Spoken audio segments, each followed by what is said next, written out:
चतुर्थ सर्ग है हनुमान जी का लंकापुरी एवं रावण के अंतःपुर में प्रवेश।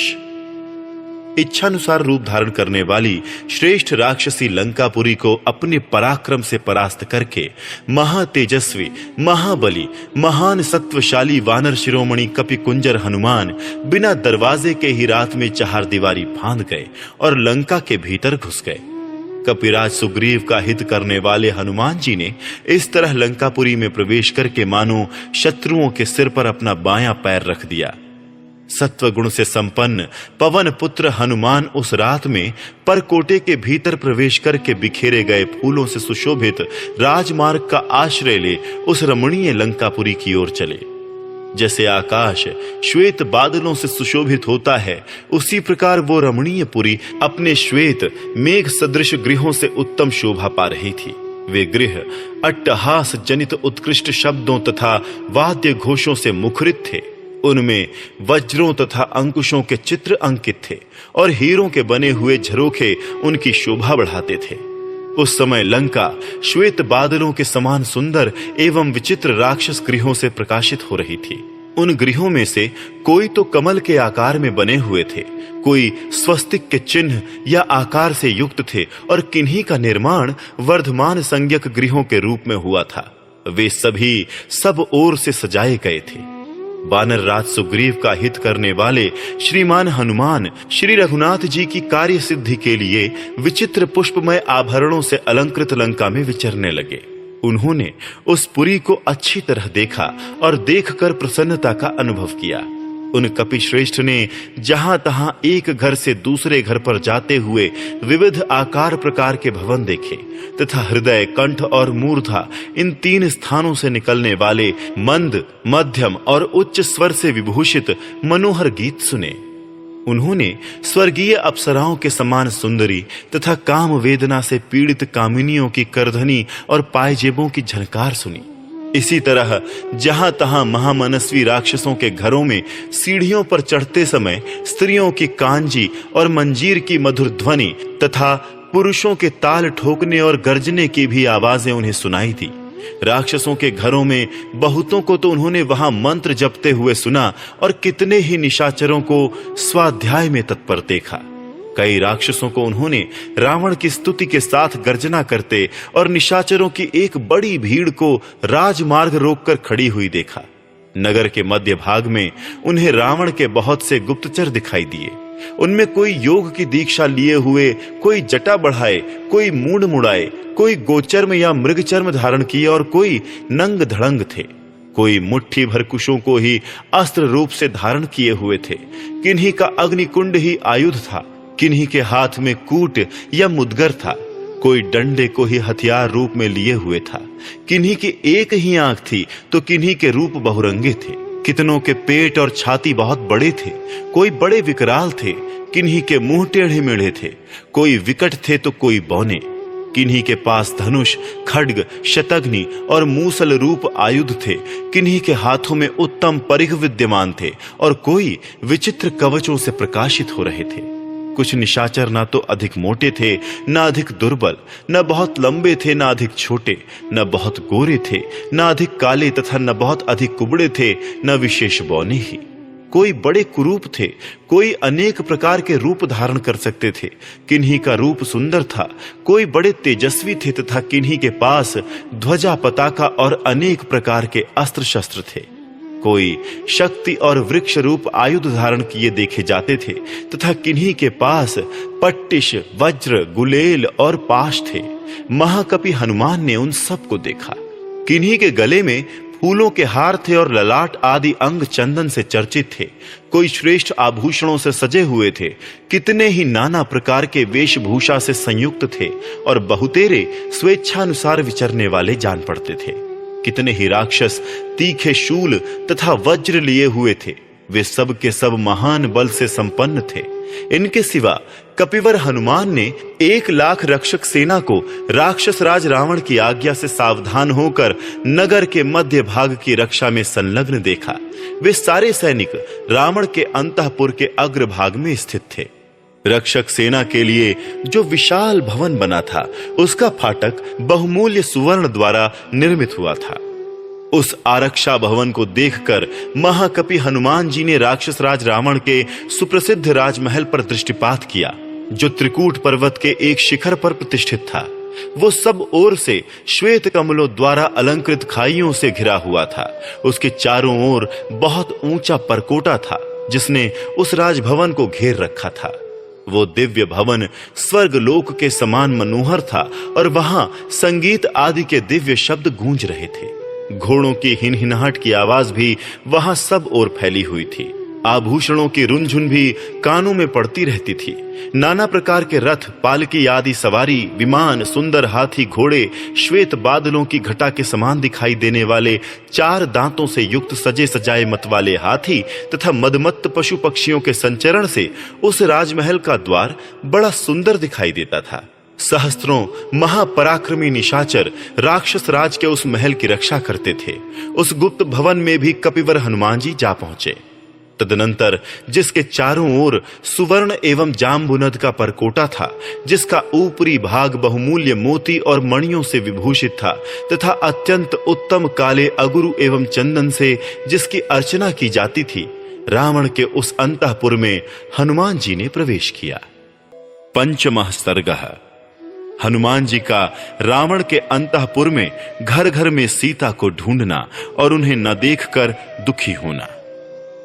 तत्पश्चात बुद्धिमान हनुमान जी ने देखा, जिस प्रकार गौशाला के भीतर गौओं के झुंड में मतवाला सांड विचरता है, उसी प्रकार पृथ्वी के ऊपर बारंबार अपनी चांदनी का चंदोआ तानते हुए चंद्रदेव आकाश के मध्य भाग में तारिकाओं के बीच विचरण कर रहे हैं।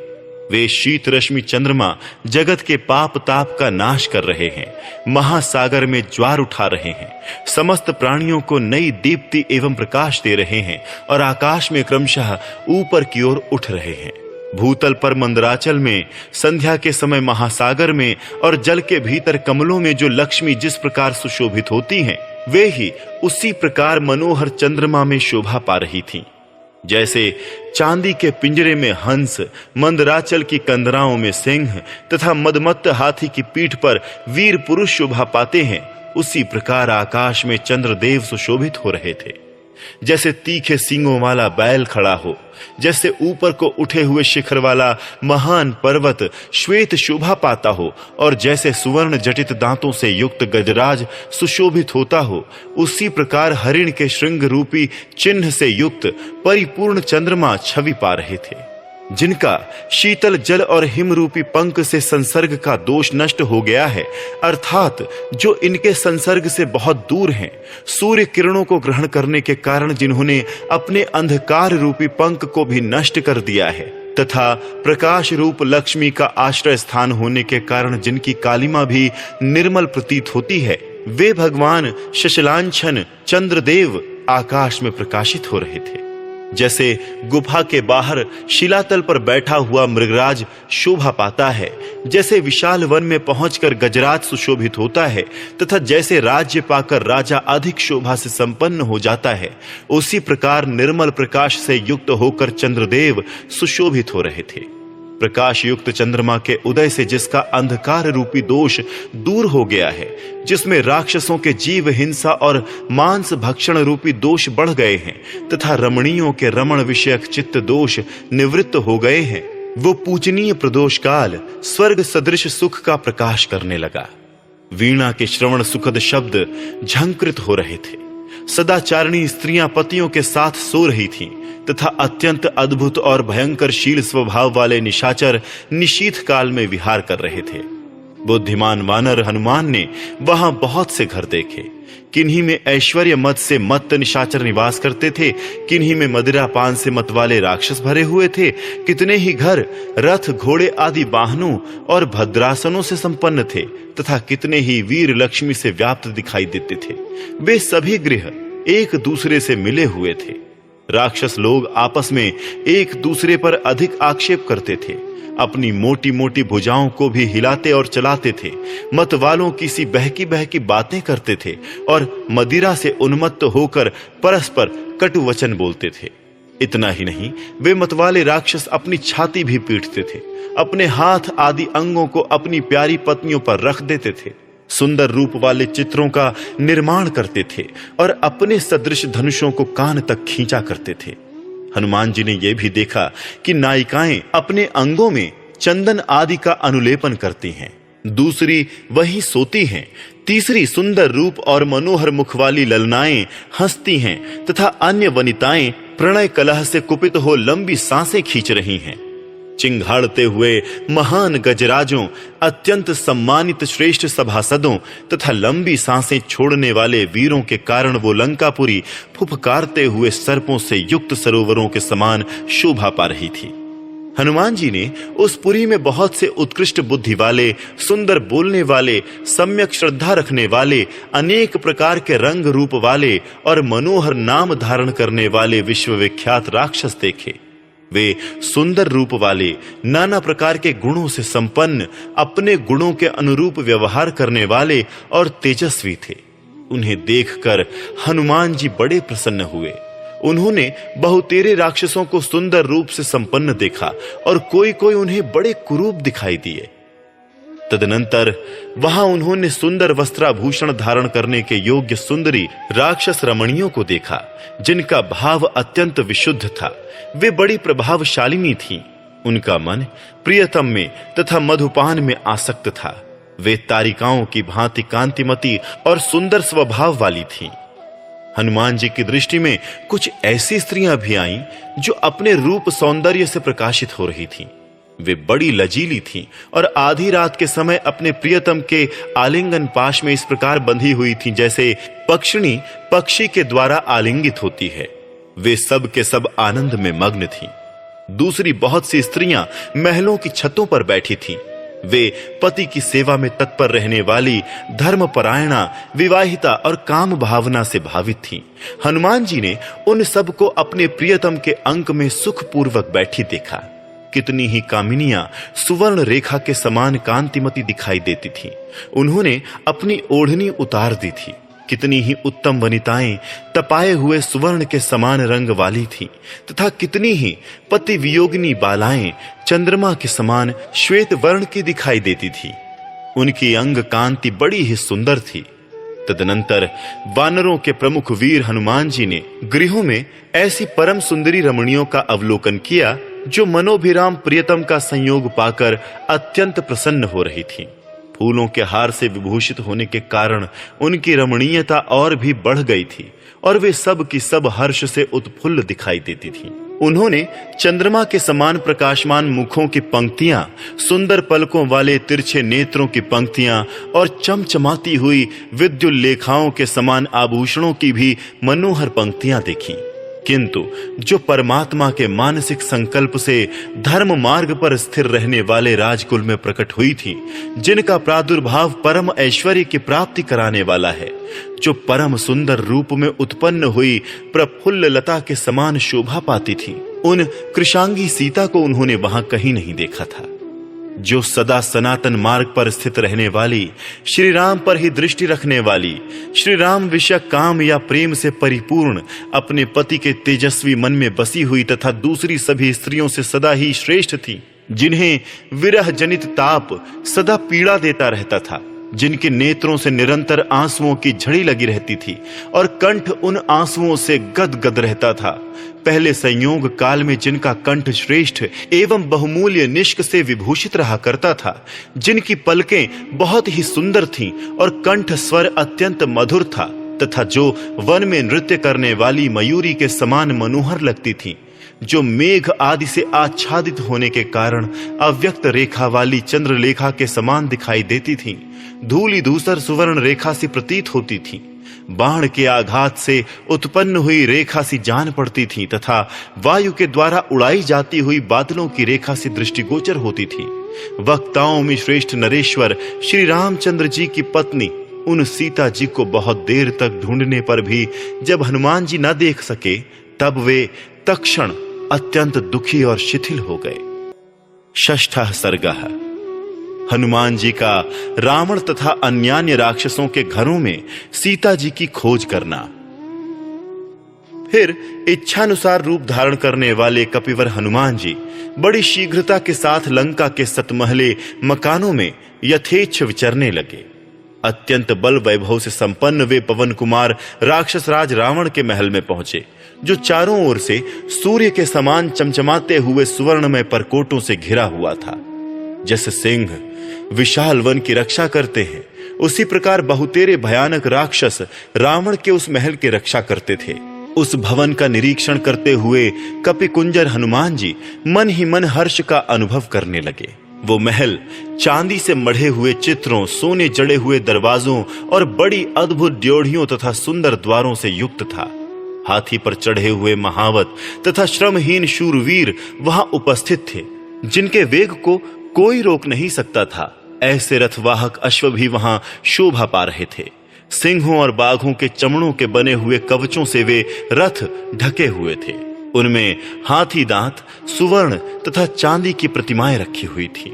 उन रथों में लगी हुई छोटी छोटी घंटिकाओं की मधुर ध्वनि वहां होती रहती थी।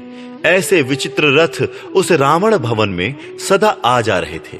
रावण का वो भवन अनेक प्रकार के रत्नों से व्याप्त था। बहुमूल्य आसन उसकी शोभा बढ़ाते थे। उसमें सब ओर बड़े बड़े रथों के ठहरने के स्थान बने थे और महारथी वीरों के लिए विशाल वास स्थान बनाए गए थे। दर्शनीय एवं परम सुंदर नाना प्रकार के सहस्त्रों पशु और पक्षी वहां सब ओर भरे हुए थे। सीमा की रक्षा करने वाले विनयशील राक्षस उस भवन की रक्षा करते थे। वो सब ओर से मुख्य मुख्य सुंदरियों से भरा रहता था। वहां की रत्न स्वरूपा युवती रमणिया सदा प्रसन्न रहा करती थी। सुंदर आभूषणों की झनकारों से झंकृत राक्षस राज का वो महल समुद्र के कलकल नाद की भांति मुखरित रहता था। वो भवन राजोचित सामग्री से पूर्ण था, श्रेष्ठ एवं सुंदर चंदनों से चर्चित था तथा सिंहों से भरे हुए विशाल वन की भांति प्रधान प्रधान पुरुषों से परिपूर्ण था। वहां भेरी और मृदंग की ध्वनि सब ओर फैली हुई थी। वहां शंख की ध्वनि गूंज रही थी। उसकी नित्य पूजा एवं सजावट होती थी। पर्वों के दिन वहां होम किया जाता था। राक्षस लोग सदा ही उस राजभवन की पूजा करते थे। वो समुद्र के समान गंभीर और उसी के समान कोलाहलपूर्ण था। महामना रावण का वो विशाल भवन महान रत्नमय अलंकारों से अलंकृत था। उसमें हाथी, घोड़े और रत्न भरे हुए थे तथा वो महान रत्नों से व्याप्त होने के कारण अपने स्वरूप से प्रकाशित हो रहा था। महाकपि हनुमान ने उसे देखा। देखकर कपिवर हनुमान ने उस भवन को लंका का आभूषण ही माना। तदनंतर वे उस रावण भवन के आसपास ही विचरने लगे। इस प्रकार वे एक घर से दूसरे घर में जाकर राक्षसों के बगीचे के सभी स्थानों को देखते हुए बिना किसी भय से अट्टालिकाओं पर विचरण करने लगे। महान वेगशाली और पराक्रमी वीर हनुमान वहां से कूदकर प्रहस्त के घर में उतर गए। फिर वहां से उछले और महापार्श्व के महल में पहुंच गए। तदनंतर वे महाकपि हनुमान मेघ के समान प्रतीत होने वाले कुंभकर्ण के भवन में और वहां से विभीषण के महल में कूद गए। इसी तरह क्रमशः ये महोदर, विरूपाक्ष, विद्युज्जिह्न और विद्युन्माल के घर में गए। इसके बाद महान वेगशाली महाकपि हनुमान ने फिर छलांग मारी और वे वज्रदंष्ट्र, शुक तथा बुद्धिमान सारण के घरों में जा पहुंचे। इसके बाद वे वानर यूथपति कपिश्रेष्ठ इंद्रजीत के घर में गए और वहां से जाम्बुमाली तथा सुमाली के घर में पहुंच गए। तदनंतर वे महाकपि उछलते कूदते हुए रश्मिकेतु, सूर्य शत्रु तथा वज्रकाय के महलों में जा पहुंचे।